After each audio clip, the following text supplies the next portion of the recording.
আল্লাহ তাআলা মানুষের জন্য কোথায় না কোথায় রিজিক রেখেছে তা তিনিই ভালো জানেন। আজ আমরাও তেমন একটি রিজিক পেলাম। তবে তার আগে কিছু গুরুত্বপূর্ণ জিনিস দেখাই। থার্মোকলের ব্যবহার এত বেড়ে গেছে যে যেদিকেই তাকাই থার্মোকল আর থার্মোকল।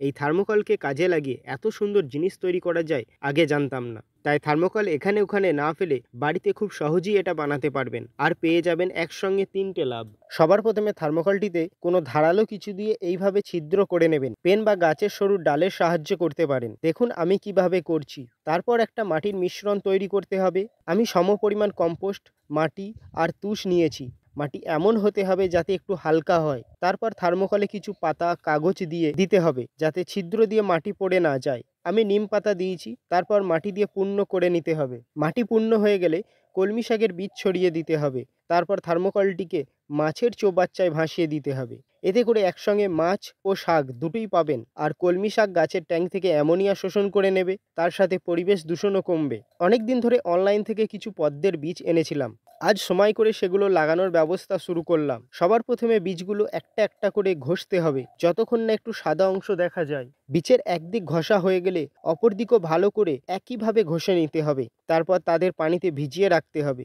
কিছুদিনের মধ্যেই পদ্ম গাছ বার হয়ে যাবে। তারপর গাছের শিকড় বার হবে। তখন একটা একটা করে পদ্ম গাছ বসিয়ে দিলেই কাজ শেষ।